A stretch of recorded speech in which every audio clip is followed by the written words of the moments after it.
Bonjour à tous, merci beaucoup d'être présents avec nous pour ce webinaire co-organisé avec The Couples et Startid.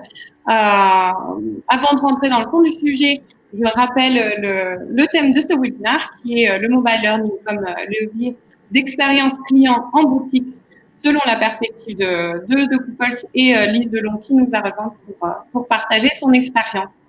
Sans transition, on va passer à la slide suivante pour la présentation de nos speakers et intervenants.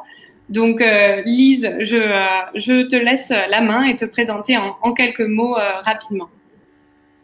Bonjour à tous, je m'appelle Lise Delon, je suis chef de projet formation retail au sein de la maison The Couples. Du coup, je m'occupe du développement des outils de formation offline et du digital learning également. Merci beaucoup. Clémence, je te laisse aussi te présenter rapidement pour nos participants. Oui, bonjour à tous. Clémence Villepelé. Mon rôle chez Startid est d'accompagner nos clients du secteur luxe, cosmétique et apparel tout au long de leur projet de mobile learning. Et donc, à ce titre, je suis en charge du compte The Couples. Et donc, j'accompagne Lise et toute son équipe dans leur projet cette année. Parfait. Merci. Antoine aussi, je te laisse te présenter. Oui, bonjour à tous. Donc, Antoine Bégry, ravi d'être là. Je suis dans l'équipe Customer Success comme Clémence et donc en charge responsable client également comme Clémence. Super. Merci. Et pour moi, donc, je suis Solange Ledger, la responsable marketing de Startid et je pilote les webinaires pour Startid toujours en collaboration avec un retour d'expérience de nos clients. En tout cas, nous sommes ravis de vous avoir avec nous aujourd'hui. On est aussi un speaker en plus. Antoine nous a rejoint ce matin. Au vu de vos nombreuses demandes de participation, on s'est dit qu'un cerveau en plus, c'était plutôt une bonne chose. Donc, merci à vous d'être venus et de participer à ce webinaire. Et on va commencer tout de suite. En tout cas, n'hésitez pas également à poser vos questions sur le chat, à réagir en direct et je me chargerai de faire passer le mot. Commençons donc ce point. Donc, avant de vraiment passer au témoignage de Lise, qui sera le cœur de ce webinaire, on a fait quelques recherches pour vraiment comprendre qu'est-ce que l'expérience client en période de Covid pour les acteurs du retail et surtout l'expérience client en magasin, en boutique, puisque c'est le cœur du sujet de ce webinaire. En faisant du coup ces recherches, j'ai pu voir quelques points qui me paraissaient saillants pour pouvoir introduire ce webinaire dans un contexte global. Je ne vous apprends rien, ici, mais dans l'étude McKinsey qui a été publiée le 17 août dernier, 2-3 points étaient donc importants à relever. D'abord, le fait que l'expérience client, soit vraiment imprégnée de l'importance culturelle de l'acheteur, du consommateur auprès des acteurs du retail. Donc ça, c'est vraiment quelque chose d'important à prendre en compte pour améliorer son expérience client et surtout en boutique. Également, une grosse importance culturelle sur le besoin de recherche de contact social. Même en période de Covid, c'est important. Également, il disait dans l'étude McKinsey que je vous citais tout à l'heure, donc qui s'appelle Meet the Next Normal Consumer. Il disait qu'en Italie, par exemple, malgré la recherche malgré le boom de l'e-commerce et le confinement, le manque de possibilités d'interaction sociale au global, c'était vraiment quelque chose de culturellement et fortement imprégné dans les habitudes d'achat. Ça laisse une part belle quand même au magasin et à l'expérience client en magasin.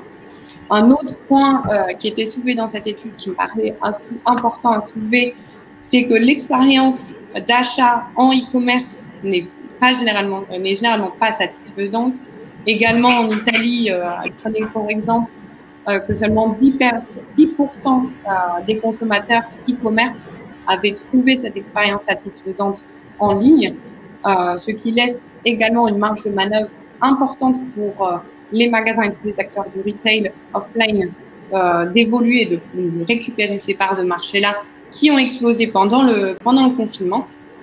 Et un dernier point qui va vraiment nous importer aujourd'hui, c'est les différentes facettes de l'expérience client qui est plurielle et qu'on peut solliciter sur différents sujets qui sont notamment les valeurs ou l'ADN d'une marque, les employés qui font vivre cette expérience client au jour le jour avec vos acheteurs, les produits aussi également proposés qui reflètent votre marque et participent à l'expérience client en boutique. Et un dernier point qui est tout ce qui est circuit interne et circuit de déplacement d'achat en magasin. Donc, ce que je vous propose, c'est de répondre à un petit sondage que je vais publier à l'instant sur l'onglet sondage de Livestorm. Je vous propose d'y répondre et de nous laisser vos remarques dans le chat si vous voulez enrichir également cette perspective et nous apprendre de votre expérience votre vision d'expérience client en boutique.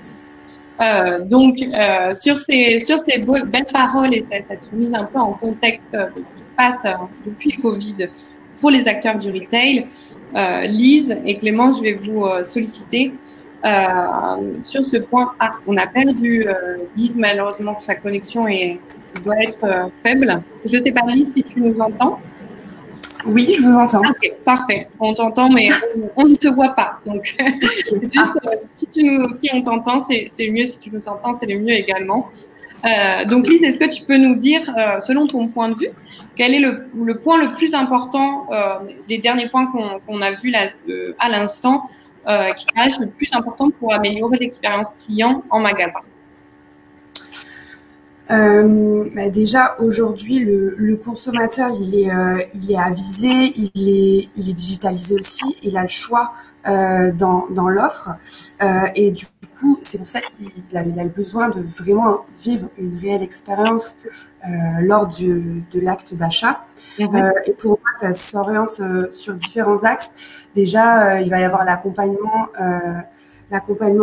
du client dans son acte d'achat. Ça va passer par la disponibilité du vendeur ou même sa connaissance sur l'offre, par exemple. Ensuite, en deuxième point, je pense à la personnalisation de la relation et à l'idée d'adaptation toujours.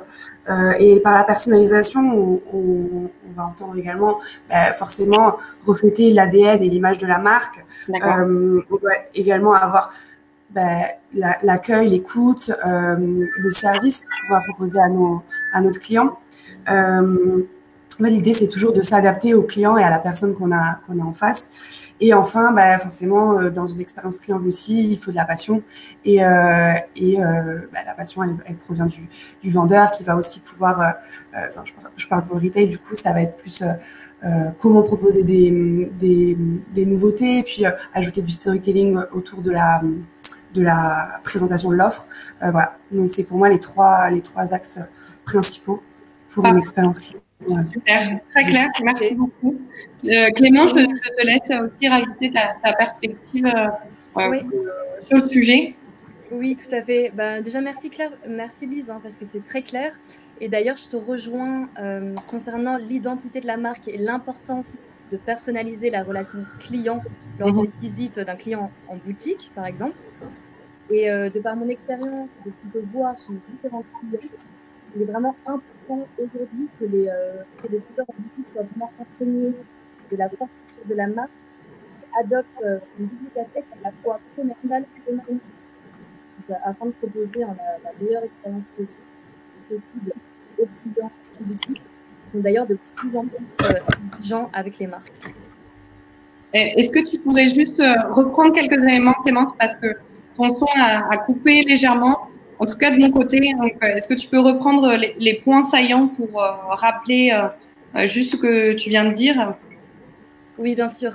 En fait, ce que je disais, c'était que je rejoignais Lise, notamment sur l'identité de la marque et l'importance de personnaliser la relation client, et que en fait, aujourd'hui, il était vraiment très important que les vendeurs en boutique soient vraiment imprégnés de la culture de la marque et qu'ils adoptent une casquette qui est à la fois commerciale et marketing pour proposer la meilleure expérience possible aux clients en boutique. Ok. Voilà. Okay. Vous m'entendez? C'est bon? Oui, c'est bien. N'hésite pas à parler fort parce qu'on t'entend moins bien que Solange et Lise. Du coup, Lise, on comprend que l'expérience d'achat, bien sûr, est absolument importante dans l'expérience client est important dans l'acte d'achat. Depuis quand est-ce que ça a été identifié comme un enjeu majeur chez The Couples? Et puis finalement, comment ça se décline sur le plan opérationnel? Alors, du coup, chez The Couples, ça a été, l'expérience client, c'est important depuis toujours, mais en fait, l'expérience client, elle évolue selon le besoin, elle évolue selon le client aussi. Et comme on disait précédemment, aujourd'hui, le consommateur, il est avisé, il a le choix dans son offre et dans ses canaux, il peut acheter en ligne, il peut acheter en boutique.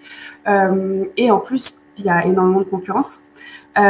Du coup, forcément, il faut se démarquer et il faut proposer une expérience client qui soit facile, flexible aussi, et pour le client, qui soit la plus agréable en fait. Du coup, comment c'est mis en place chez The Couples dans l'opérationnel? Déjà, ça va passer par l'ADN. On a de la chance d'avoir une marque qui a un fort ADN. Du coup, forcément, on veut retranscrire cet ADN dans nos boutiques. Donc, ça va passer par l'ambiance, que ce soit l'ambiance olfactive ou l'ambiance musicale, qui est très propre à la maison. Ça va être également un travail sur tout le setup en boutique. On a également toute une stratégie visuelle merchandising avec une harmonie de couleurs entre l'homme et la femme. On a également des services complémentaires qu'on apporte à nos clients, comme des retouches, où là, aujourd'hui, on s'adapte avec notre clientèle pour proposer des prises de rendez-vous en boutique, en visio, pour qu'ils puissent avoir une expérience même pendant le confinement. Et par la nouveauté aussi, parce qu'on propose des nouveautés tous les mois. Et du coup, ça incite forcément le client à revenir dans nos points de vente. Donc tout ça, ça va améliorer l'expérience client. Après, le plus important également, c'est le discours de nos équipes retail et leur approche commerciale qui va faire la différence aussi auprès de nos clients et permettre de se démarquer de nos concurrents. Voilà. Ok, très clair. Donc, on comprend que vous êtes au petit soin pour vos clients et c'est normal, c'est absolument important. Et tu disais en dernier point que effectivement c'est important que les équipes en interne soient au fait de ce qui est mis en place, soient alignées en fait, soient formées. Du coup, quels sont finalement les critères en termes d'outils que vous avez retenus pour atteindre cet objectif final d'amélioration continue de l'expérience client? Alors, quand on a souhaité développer un outil de mobile learning, on voulait un outil qui s'adapte vraiment à la dynamique de notre maison et aux besoins de nos équipes.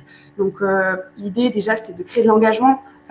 Chez nous, on a pas mal de turnover, donc on voulait vraiment créer une communauté à travers cet outil. Ensuite, il nous fallait quelque chose de facile, de fluide, de assez court et de ludique. On a des équipes qui ont pas forcément le temps sur le terrain de passer du temps sur de la formation ou sur un outil de formation. Donc voilà, quelque chose d'assez court et de facile d'accès pour eux et ludique parce que c'est toujours plus sympa d'apprendre de manière gamifiée.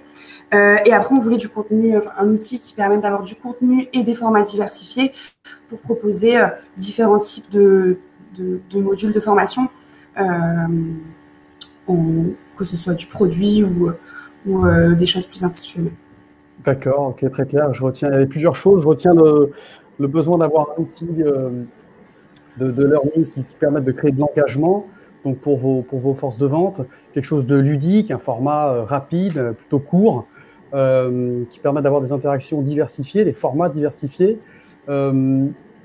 Si on continue, finalement, en termes d'objectifs, quels étaient est-ce que tu peux nous parler des objectifs associés à cet outil?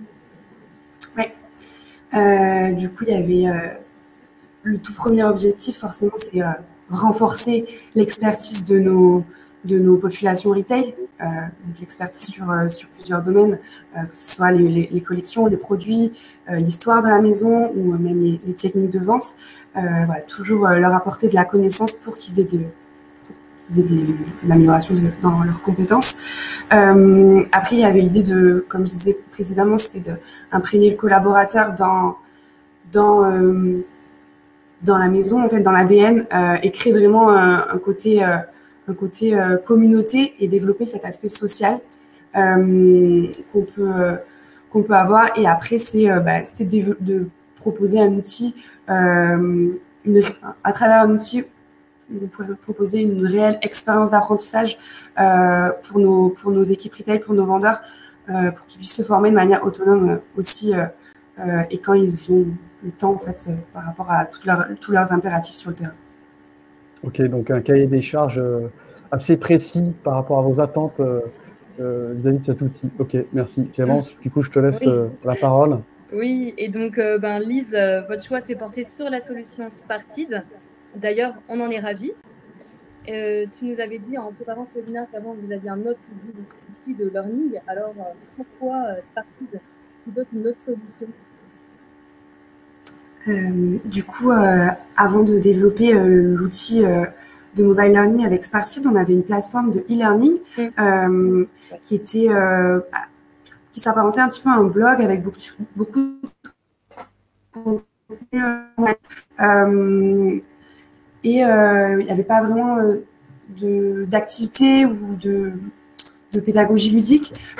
Du coup, on a fait un sondage auprès de nos équipes pour voir ce qui leur plaisait, ce qui leur plaisait moins, pour voir si quelque chose sur un téléphone, ce serait pas plus adapté que plutôt sur un ordinateur où il y a 1 ou 2 ordinateurs par boutique. Donc, voilà, on a fait un sondage et en fait, on a choisi de travailler avec vous parce que l'idée d'avoir cet outil facile, fluide et ludique, et d'avoir ce principe de 3 minutes par jour, on trouvait que c'était très adapté pour nos besoins et pour nos équipes. D'accord.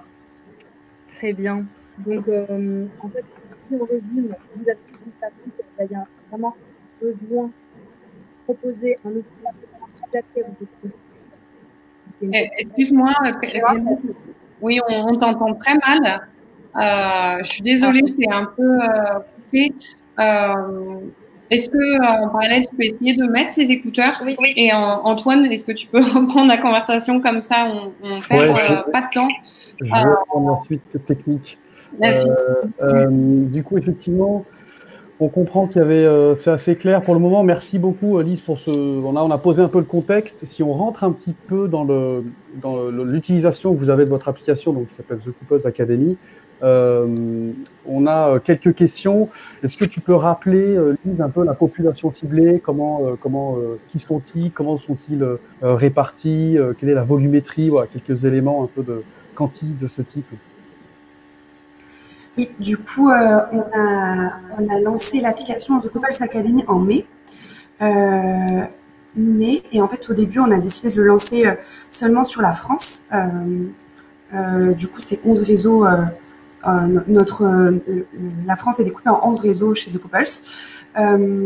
Et du coup, c'était du test and learn aussi, où on voulait voir sur la France ce qui marchait pas, et le développer à l'international après. Donc voilà, sur nos 11 réseaux France, on a aussi développé sur le siège. Voilà, c'est pas notre population principale à la base, mais voilà, il fallait qu'il y ait cet accès aussi pour eux. Ensuite, après la France, on a développé sur l'outlet. Donc sur notre parc boutique outlet, voilà, eux, ils n'ont pas les mêmes stratégies que nous, mais il fallait aussi qu'ils aient un outil de formation. Et là, on vient de lancer depuis 1 mois, 3 semaines, 1 mois, sur l'Europe. Donc environ une dizaine de pays sur l'Europe. D'accord. Donc un déploiement. Clémence, je te laisse peut-être reprendre la main si on t'entend mieux. Est-ce que vous m'entendez un petit peu mieux ou... Et oui, c'est mieux. Très bien. Oui. Parfait, super. Oui, donc ce que tu disais, Lise, c'est que vous touchiez à la fois la France et l'Europe. Donc ça représente une population d'environ 1000 personnes. Et que d'ailleurs, à date, sur l'application, on compte 849 joueurs actifs. Donc ce qui représente un taux de participation de 85%, ce qui est vraiment très élevé. Et donc, les résultats là, qui ont été atteints en même pas 7 mois depuis le lancement de l'application The Couples Academy sont juste excellents. Donc, bravo à toute l'équipe. Et concernant donc, plus l'utilisation de l'application, est-ce que tu peux nous dire si c'est un dispositif obligatoire pour l'ensemble des joueurs? Non, c'est pas obligatoire pour nos équipes. Après, le message est très relayé sur nos réseaux, que ce soit par nos coachs retail. Donc, je travaille beaucoup avec les coachs retail qui ont cette expertise terrain et le lien vraiment avec les équipes retail et qui diffusent beaucoup le message de l'application, qui sont également dans la gestion de l'appli. On a nos managers réseau aussi qui relaient beaucoup le message pour leurs équipes et notre directeur retail également qui soutient l'application.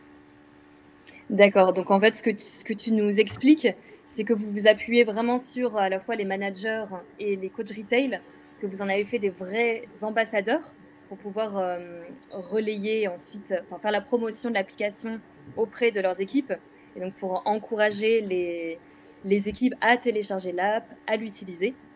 C'est bien ça, oui. Et donc, oui, c'est ça. D'accord. Et maintenant, concernant la rétention des joueurs, donc comment faites-vous pour pousser à l'utilisation, pour encourager les joueurs une fois qu'ils ont téléchargé l'application? Alors, en termes d'incentive, quand on a lancé l'appli, on avait mis des gifts pour le top 3 ou la première personne dans le classement. Comme gift, on peut avoir une pièce de maroquinerie ou une pièce de la collection ou un bon d'achat. Après, aujourd'hui, c'est pas l'objectif d'avoir une incentive à chaque campagne de formation. Aujourd'hui, la TK Academy, c'est un outil pour eux, pour les aider à améliorer leurs compétences et à leur développer, à leur donner des connaissances sur la maison et sur les produits. Du coup, on n'en met pas forcément tout le temps, mais on a trouvé une stratégie, c'est sur le cumul des points de 3 campagnes, par exemple, on va mettre un gift pour la personne qui a récolté le plus de points sur les 3 campagnes cumulées. Et du coup, ça les oblige, ça les stimule à effectuer aussi 3 campagnes d'affilée sur l'application. Oui, donc vous utilisez vraiment le côté gamifiant et social de l'application qui fonctionne d'ailleurs très bien.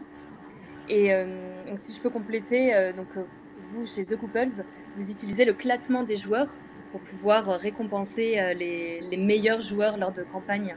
Vous faites le cumul des points obtenus par certains joueurs sur plusieurs campagnes afin de les récompenser.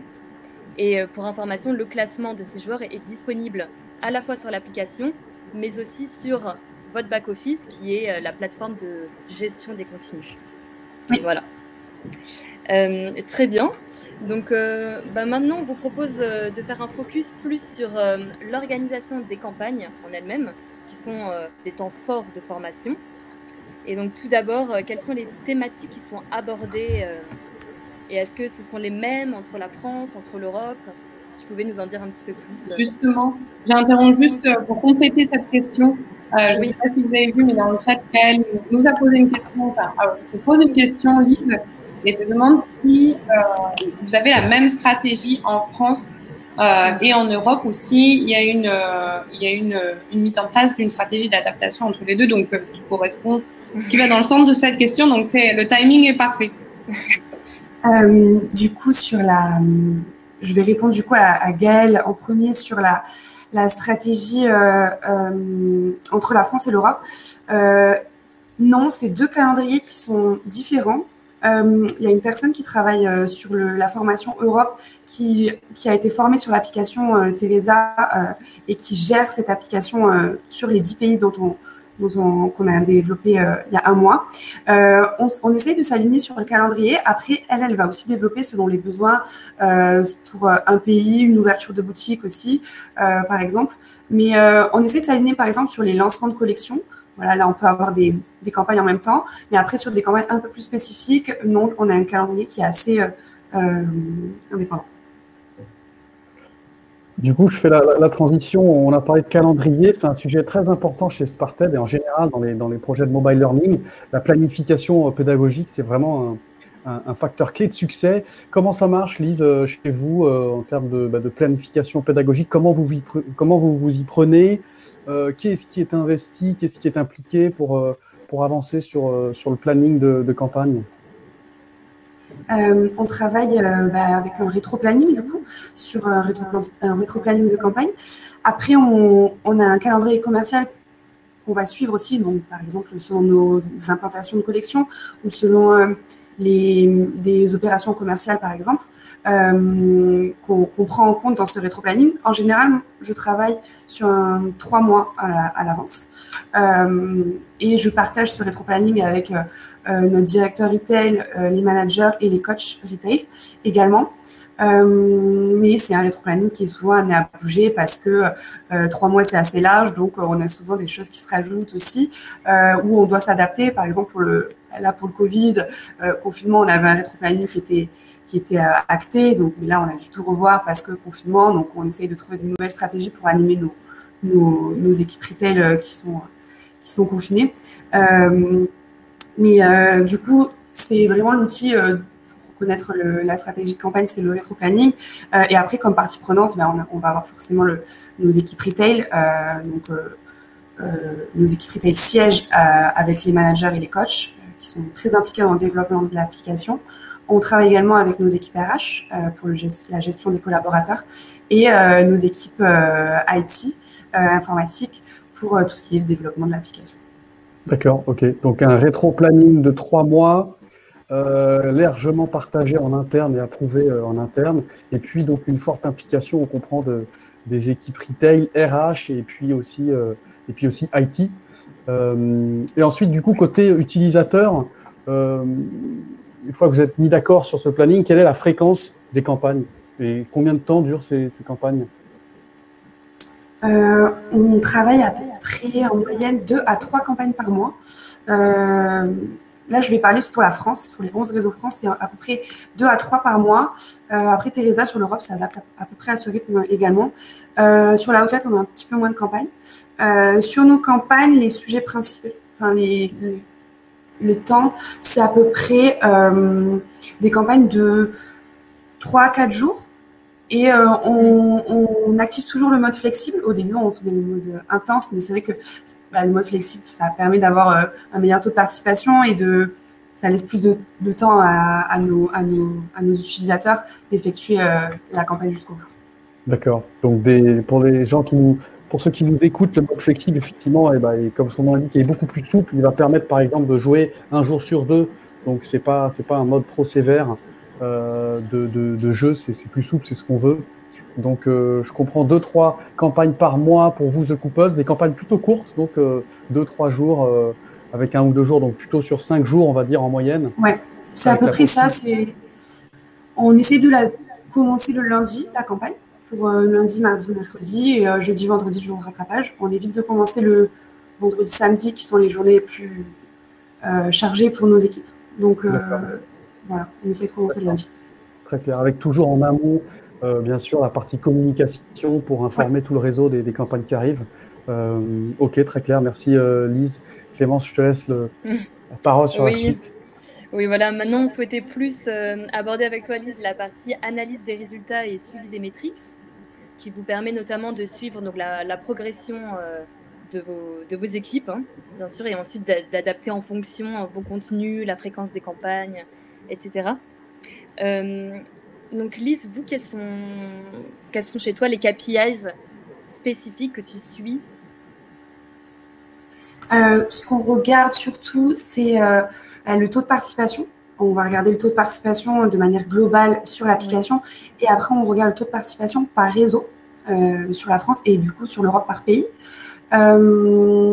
On va regarder également le taux d'achèvement, le taux de complétion, si l'utilisateur est allé jusqu'au bout de la campagne, est-ce qu'il a effectué toutes les questions ou est-ce qu'il a effectué seulement le jour 1 par exemple. Et après on regarde les scores sur nos joueurs, surtout qui sont donnés par le classement sur l'appli et sur le back-office. Ça, on va regarder les scores pour la partie incentive. D'accord. Et donc ça, ce sont des résultats que tu transmets régulièrement au reste de ton équipe, enfin ton management. Ouais. C'est bien ça? Du coup, après chaque campagne, il y a une analyse qui est faite et je transmets ces analyses aux managers, aux coachs retail et à nos directeurs retail pour qu'ils aient de la visibilité, et à notre DRH aussi, pour qu'ils aient de la visibilité sur la campagne, les performances, et j'effectue toujours une comparaison avec les campagnes précédentes par rapport au taux de participation. D'accord, très clair, oui. Et plus concernant les KPI sur l'expérience client, donc quelles sont les métriques que vous souhaitez augmenter? Sur l'expérience client, notre principal indicateur, ça va être le NPS. Du coup, c'est le Net Promoter Score. C'est un indicateur qui permet de connaître sur le plan qualitatif l'expérience client. C'est en gros, on demande à un client est-ce que vous recommanderiez la marque à un ami, grosso modo. Et du coup, c'est cet indicateur qu'on va regarder et qui va nous permettre de voir justement si la qualité de l'expérience client délivrée dans nos points de vente est à la hauteur de nos attentes. Et on va aussi comparer le NPS en fonction des résultats de la TK Academy. Par exemple, si des collaborateurs ont des très bons scores sur la TK Academy, on va regarder le NPS de leur boutique, et souvent on s'aperçoit que les personnes qui ont des bons résultats sur l'appli, ils ont aussi un bon NPS.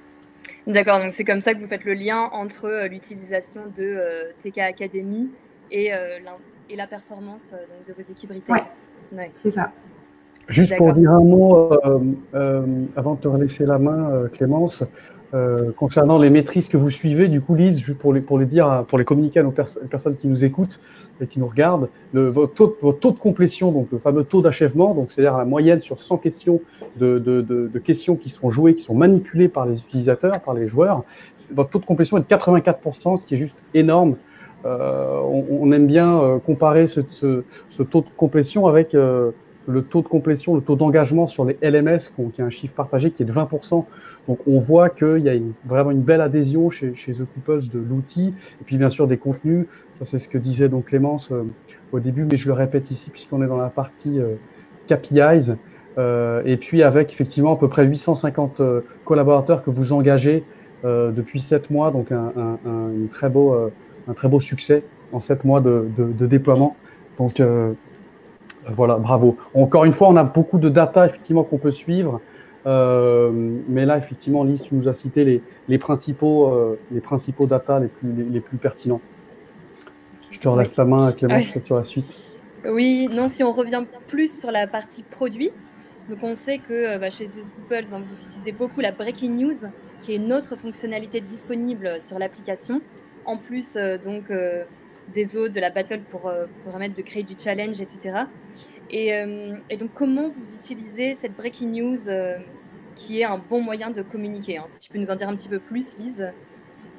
Alors, c'est vrai que la breaking news, c'est une fonctionnalité qui marche bien. Elle permet de délivrer une information, plusieurs types de contenus. Ça peut être un rappel, n'oubliez pas d'effectuer votre campagne aujourd'hui, il vous reste que quelques heures, ou féliciter une personne qui a effectué de très belles performances sur une campagne.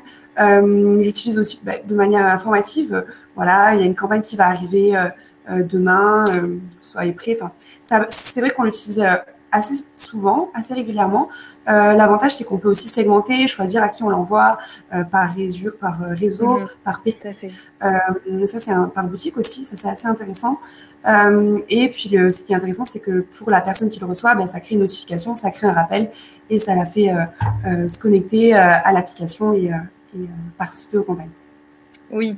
En effet, donc la breaking news est un bon moyen de communiquer, donc d'encourager les utilisateurs à jouer. Ça permet notamment d'augmenter l'engagement des collaborateurs et les taux de participation, en tout cas, pour les campagnes. D'accord. Merci, en tout cas, c'était très clair. On arrive au terme de ce webinaire.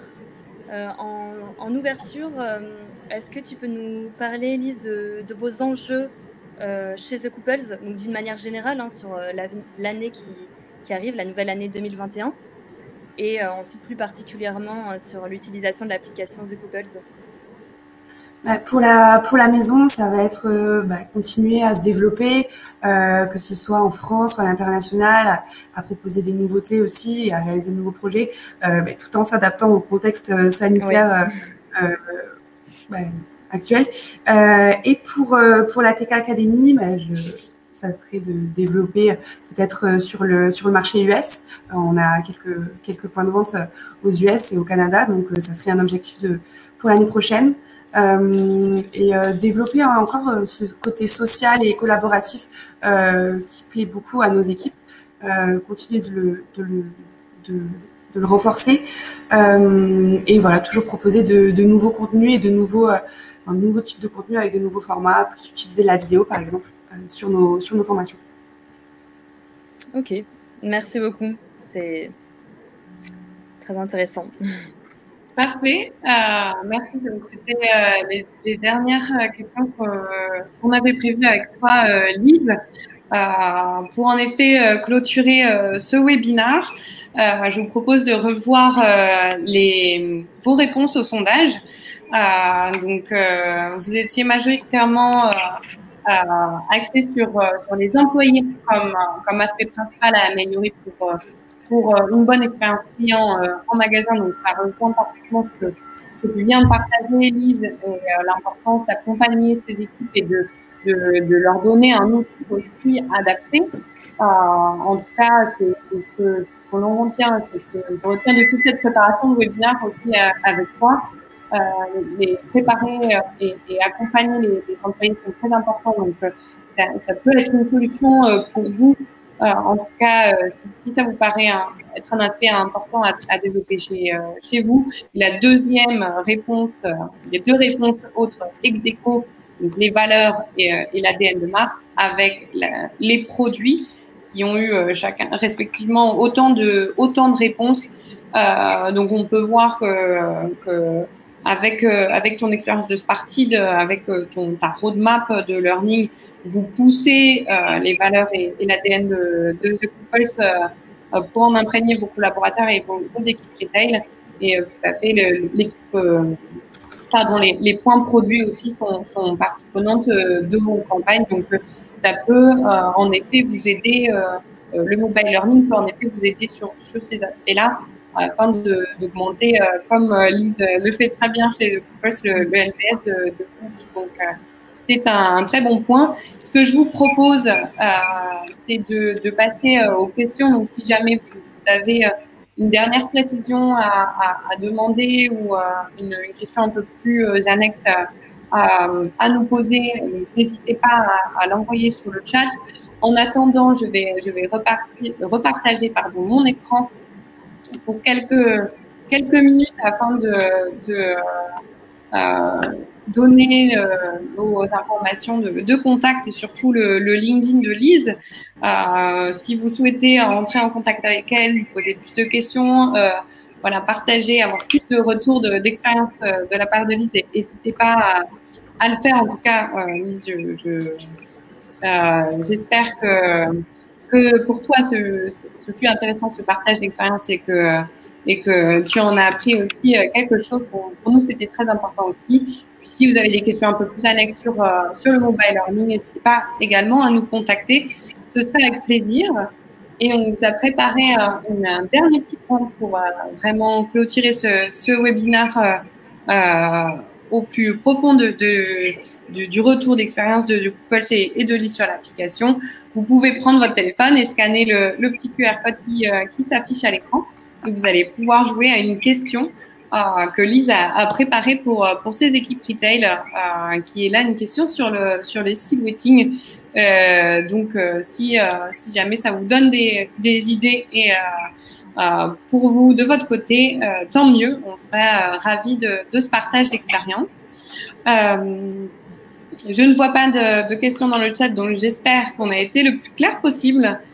Merci beaucoup, en tout cas, d'être venu, d'avoir participé à ce webinaire.